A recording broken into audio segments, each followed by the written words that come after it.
Welcome to Education Insight. I'm Lacey Kando.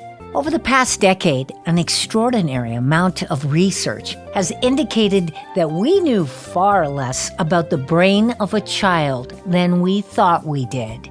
That their brain has a shocking amount of elasticity and brain synapses, or connectors, that can be developed nearly instantly. Many even argue that the old adage of use it or lose it can be applied to the development of a child's synapses in those first 5 years, so they can more easily learn for the rest of their life. The late Dr. Albert Karnig, who served as president of Cal State San Bernardino, was so fascinated with the research that before his passing in 2017, he created a program called the Infant Toddler Success Program. It's now referred to as the Karnig Infant Toddler Success Program. And while many programs like these focus on the child, this one focuses equally on the research, master's level teachers, and especially teaching parents how to understand their child's brain and elevate their intellectual potential. Erin Brinker has been there from the start. She's the Vice President of Development for the Making Hope Happen Foundation, which oversees support for the program. She joins us today by phone with Emily Saunders, the program coordinator. Ladies, thank you for joining us on Education Insight today. Thank you so much. Thank you. Erin, could you start by telling us, how did Dr. Karnig describe his vision for this program? So I have to kind of set the context around what was going on. Dr. Albert Karnig was president of Cal State San Bernardino from 1997 to 2012. He did a tremendous amount of work partnering with local public schools, so in the Inland Empire, San Bernardino, and Riverside counties, to help schools get their students college and career ready, so college ready. And his story is amazing. He came to the United States when he was young. He started school in New York, not speaking any English. His family was Armenian, and he worked really hard and became a professor and became an administrator and the university president. And he understood this immigrant experience. He understood what it meant to come from a rough and tumble neighborhood, because he did. And he really wanted to kind of level the playing field. And that was really his focus, was leveling the playing field for all students. And despite the best efforts while he was president of the university, 70% of incoming freshmen required remediation in English, in mathematics, or both. And now these are kids who had gotten into a university. They'd gotten the test scores, they'd gotten all of what they needed to get into the university, but they still weren't ready in English and math. And his desire to fix that problem took him, when he retired, to the office of Dr. Laura Kampner, who is now emerita, but she was a faculty at the time in child development and an expert in parenting, especially parenting of the little ones. Mm-hmm. And she said, it comes down to parenting. What a child hears, sees, experiences, everything in those first 5 years, and really focused on the first 3 years, impacts their neurological, cognitive, and social emotional development. And so the KIDS program was born. There were 4 of us who were part of the program at that time, Dr. Karnig and Dr. Laura Kampner, and then Loran Henderson, who was an LCSW, who helped develop the infrastructure, and then me. My role was the business side of things. Community Foundation became the fiscal agent, and then they hired my company, Community First Marketing and Development, to build and then run the business side of the operation. Yeah. And the vision, like I said, was to level that playing field. I did a Google search for parenting programs in the inland region of Southern California, and there are more than 30 in the Inland Empire. It looked like far more than 30. So how is the KIDS program unlike all the others? Well, the KIDS program is, to this day, a partnership between the Making Hope Happen Foundation and we merged with the KIDS program. Dr. Karnig passed away very suddenly and unexpectedly on May 4th, 2017. And with the blessing of his widow, we merged with the Making Hope Happen Foundation in 2018 and have been a Making Hope Happen Foundation program since then. We are still, to this day, a partnership with Cal State San Bernardino's Institute for Child Development and Family Relations. And our program is research-based. So it is 100% what is documented and what is the latest research in child development. Our program is taught by master's level parent educators overseen by child development faculty. And so what makes us different is that we are research based. This isn't, a program out of the box that you get trained and certified on. This is, you have university faculty leading this effort. We also have an enriched childcare program where undergraduates in child development and psychology are overseen by, again, faculty and master's level staff on modeling the behaviors and the practices that we teach in our classes. So you're getting university faculty and university trained people working with the families. Research shows that 80% or more of a baby's brain is developed by the time that they're 5 years old. And it also, this particular research comes from Stanford University. Low-income 5-year-olds are as much as 3 years behind in math and 2 years behind in language development when they hit kindergarten. And they may continue to progress at the speed of their peers, but that means they're always behind. And what a child hears, experiences, like I said, everything during those first 5 years, but especially the first 3 years, will set that table. That's when that happens. And so this is really where your achievement gaps start. So ours is different because we're focused on that brain development and we're focused on, all the latest research. Your website says that you help parents learn how to make the decisions that will optimize that child's chances for success. I was wondering, Emily, if you could describe how that works and what the curriculum might be. For our parenting classes, we, of course, like Erin mentioned, bring in Cal State, and they're able to go through those steps with them to help the parents see what they need at different steps. So I know she always talks about how, parents take the courses over and over again. So at the early stages, when they're an infant, they're looking for those certain things at that level. And then, of course, they're able to come back and, look at it, when they're 4 or 5 years old. They can take that course again and look at different aspects that they're hoping for in their child's success at that time. Erin, could you build on what Emily just explained and tell us what some of the coursework might be? Absolutely. So the first session is a meet and greet. We connect parents to each other. And one of the things that is really, really important is the development of community around the parent. You can't pour from an empty cup. You can't give what you don't have. And so through all of our programs, try to create a loving, supportive relationship around the parent so that they know then they have something left to give to their children, because that warm, sensitively attuned relationship makes a huge difference. So the first session is a meet and greet. They meet their parent educator, they meet each other. And then the second session is an introduction to parenting.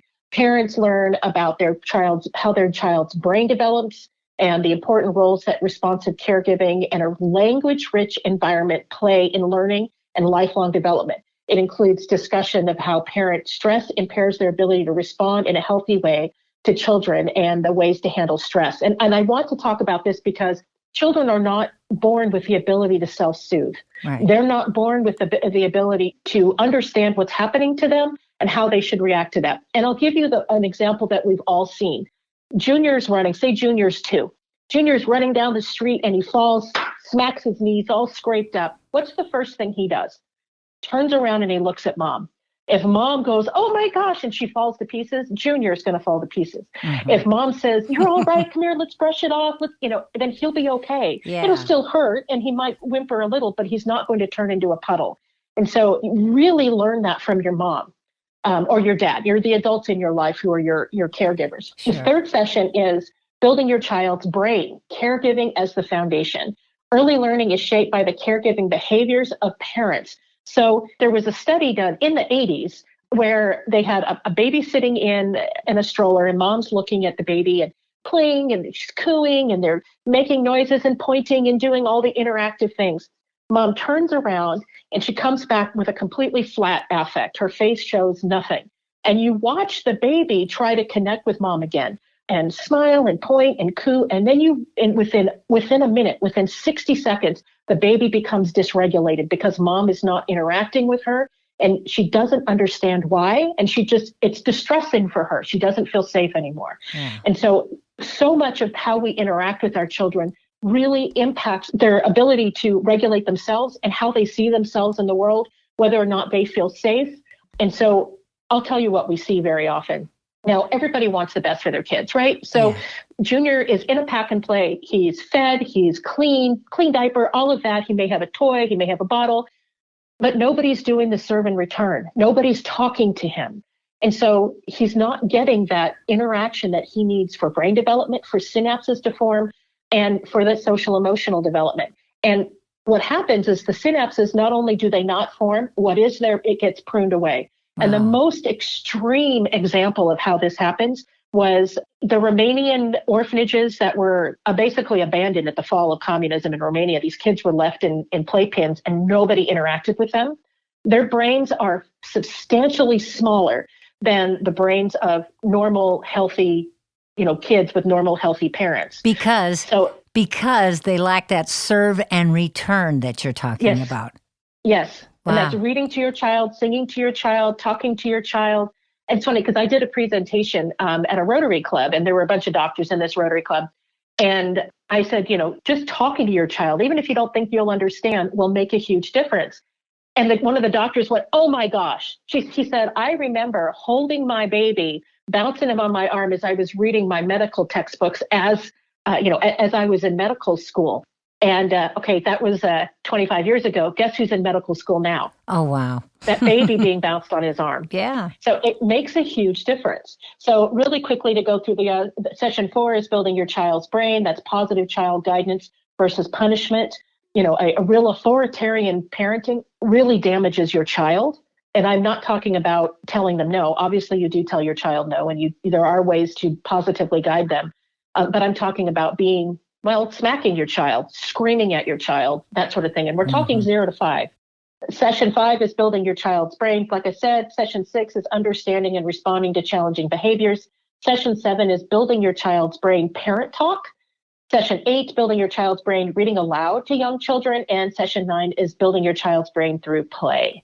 And so it's really about that parental engagement in developing your child's brain and their ability to, like I said, it's their cognitive development, it's their neurological development, it's their social behavioral development. It's what it's focused on.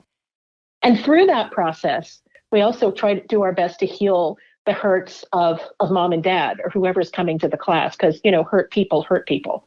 And so if we try to soothe their trauma and help them work through that, then they'll be more available and have better interactions with their own children. Wow, this sounds more than I expected, like a whole family program. Indeed. Wow. Yes. We'll have more of our conversation with Erin Brinker and Emily Saunders of the Karnig Infant Toddler Success Program in just a moment. This is Education Insight.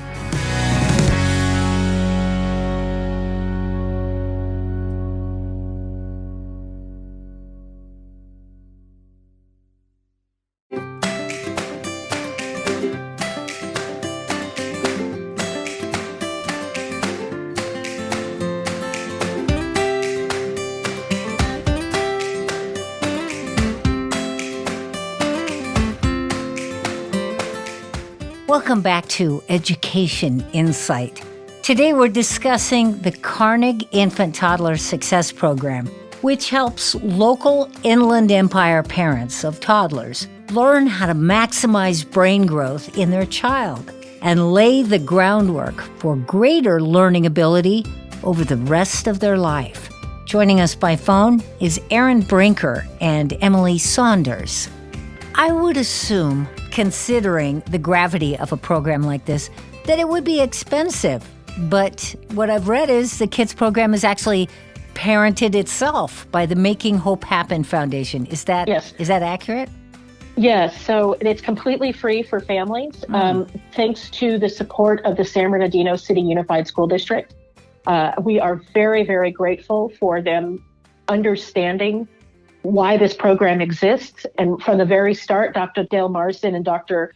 Albert Karnig worked together when this program was just starting, because both of them understood the need for this, and they have been a partner in this ever since. Most recently, we received funding from Kaiser Permanente in the Fontana, Ontario area to see families from outside the San Bernardino City Unified, in case there's somebody from Colton or Rialto or Fontana who wants to participate. We can allow that now. And we always wanted it to be free for families, because families in this area need that support. And again, you can't give what you don't have. And so we're trying to help them build those healthy habits and those strong family ties to be able to improve their station as well. So it's not only for the babies. And I'll tell you this because, it's all part of the social determinants of health, right? So the KIDS program includes what's called KIDS Club. And I can let Emily talk about that a little bit, but I'll say that KIDS Club is an oasis for parents. And the parents helped us design this part of the program. So in addition to the parenting classes, the first hour is yoga, and it's kind of stripped of all of the spiritual stuff. It's really breathing and stretching and becoming relaxed. We feed the parents. And in the second hour are workshops, and it's all parent driven. We've had workshops that included a sensory play with the child, that have included crafts with just the mom so they can develop relationships with one another. And we've also had them, how to start a business, how to save for a house. Again, it's all parent driven. And Emily, you can talk about that a little bit more. Yeah, tell us about the KIDS Club. Yeah, we host KIDS Club twice a week, Wednesdays and Thursdays, 9 to 11. So as you mentioned, the first hour is yoga for the parents. They're just able to relax and come in. We have childcare during that time also, so they don't even have to worry about their little ones.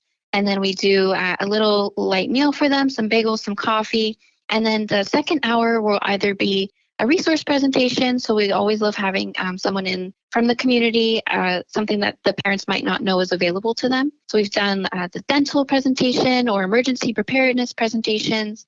Every month we bring in the parent support group, so they're able to just talk about all their parenting concerns in a safe environment. Or we have the library come in, which is great because they all love to sit around and listen to story time with the library coordinator, or things that are more for brain development. So we'll do the lava lamps or sensory bins or mini piñatas, something that will just help them with their dexterity, learning shapes, colors, animals, and sharing, and overall just preparing them for school.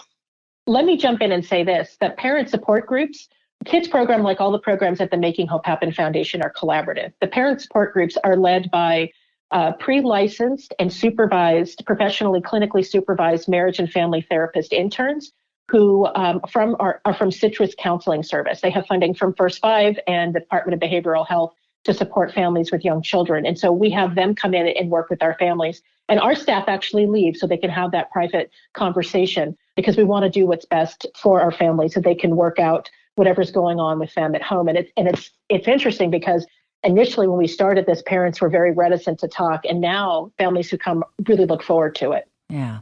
Moms and dads often mirror the parenting styles of their own parents. What are some of the common habits that the program has run into that you've had to help them unlearn? Well, like I mentioned early on, one of the things that we see is kind of this benign neglect. And I hate that word because it sounds so, you think of neglect, you think of the child locked in a closet and ignored. And it's not like that. Their physical needs can be taken care of, but they're not getting that, like I said, serve and return. They're not getting the engagement. And there's a video on our website that kind of tells the story.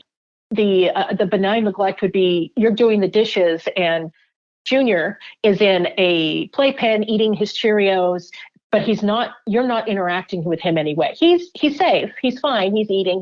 He's fine, but you're not interacting with him in any way. And that's a missed opportunity, right? So it's, they're not giving the servant return. They're not getting the, hey, look at the bubbles. Look at the, I'm washing a plate, as you're just narrating your day. And you think, okay, well, that's a little thing, except cumulatively, they're missing that language development. And so we've seen the studies about the 3 million word gap that low-income families typically have over their high-income counterparts.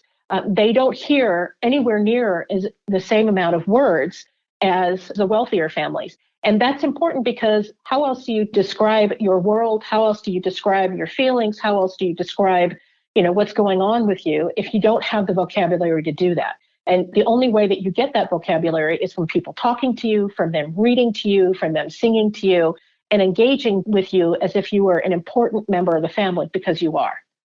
Ladies, there must be challenges in operating a program like this. Could you share that with us, what those might be?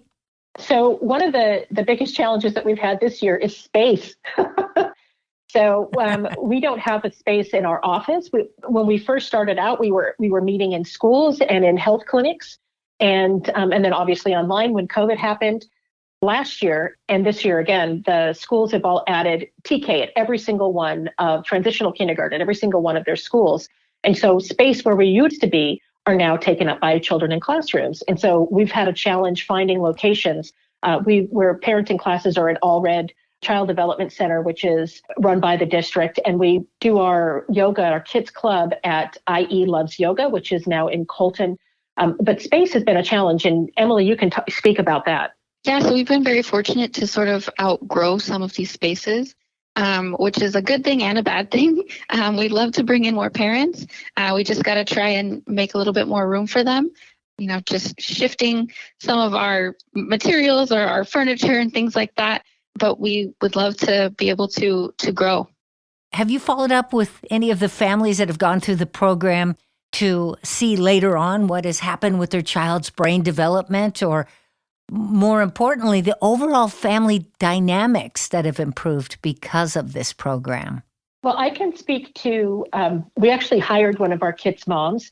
And we anecdotally have heard stories. We've heard parents say, "You saved my life. I didn't have anybody here. I was so isolated." We've had parents tell us, talked about how good the program is for us, for them, for getting their kids ready for school. One of the things that we didn't mention is that we offer free licenses for ABC Mouse. We give out thousands of books. And so they've talked about their students love reading and their kind of love of learning. The woman that we hired is now working for us. Nora Saunders was one of our rock star families. She came when her kids were very, very little, and then we ended up hiring her for one of our other programs. And she's talked about, what the program meant for her and meant for her family. And it dramatically improved, gave her skills and gave her a support network so that she was able to better parent her kids. And through some tragedy, she was able to better parent her kids. And the other thing that the program does is it connects them in a meaningful way to the school district. It helps them build trust with the school district. So if there's, because the school district has come in through our kids club and made presentations, various departments from child development to the adult school to others. And so that they know how to connect with resources that they need, and they feel better equipped to be able to help their children. Erin, you may remember some years ago, I had the great pleasure of coming and interviewing you and Dr. Karnig I do remember. When this program itself was an infant. And it was lovely speaking with both of you. And you were both filled with such wonderful hope for what this program could do for inland Southern California and in the years to come. Now looking back on all of the successes and gains that the KIDS program has made, and all of the experiences that you've had face-to-face with these parents, and I mean you too, Emily, what now do you wish parents, those with newborn children, knew that they generally don't? Emily, do you want to take this one? Yeah, I think one of the biggest things for me learning about this program was that their brain develops so much in those first 5 years. And just having those parenting classes to be able to teach them those early things, but also to continue it into when they're older. I think from seeing the parents at Kids Club, just seeing them be able to make those connections with each other, even when they do have a newborn. We've definitely had parents come in and they even say, "He's almost 1 and I haven't even been outside of the house." And so for them to come there and just be able to share their experiences with other parents and get insight and advice and just spend some time with people who have the same concerns as them, I think it's a really great opportunity for them having those new little ones. I 100% agree. And I would add that they're not alone. And that is tremendously important for them to understand, because little ones, and I love kids, absolutely love kids, but they can't give back to you yet. They just can't. They're not equipped to. So all they can do is take. And moms want to give until they're empty, until they have nothing left. And so our program gives back to them so that they can feel supported, feel loved. The number one North Star for the kids program is that no matter what's going on, is those parents feel like that they're loved and that they're important and that they're included. And if they have that knowledge, then they have something left to give. They have what they need to emotionally give to their kids. And that love is critically important. We find that most parents, everybody, they want what's best for their kids. And very often what they learn, they've never heard before because that's not how they were parented, like you said. And so this equips them with the knowledge and the support and the recognition that they can do this, that they've got this, and we're there to support them. Yeah. So that's the most important thing. Erin Brinker, the Vice President of Development for the Making Hope Happen Foundation, and Emily Saunders, Program Coordinator for the Karnig Infant Toddler Success Program, sometimes known as KITS, named after the late Dr. Karnig. Ladies, thank you so much for joining us on Education Insight. And of course, God bless the great Dr. Karnig. Thank you for having us. Thank you so much.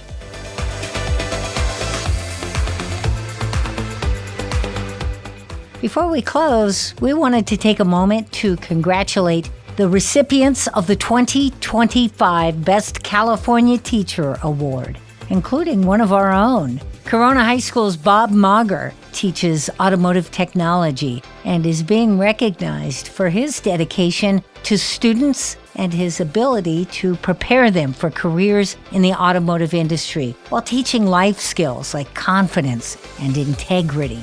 Mauger has completely revitalized the auto tech program at Corona High. He's known for securing professional-grade tools and equipment for his students, ensuring they're ready to enter the workforce. After initially studying social and criminal justice in college, Mauger says he discovered his love for education while volunteering at his daughter's school. Congratulations to Mr. Mauger for your recognition as one of California's greatest teachers. Join us again next week for another edition of Education Insight. I'm Lacey Kendall. Until then, have a great week.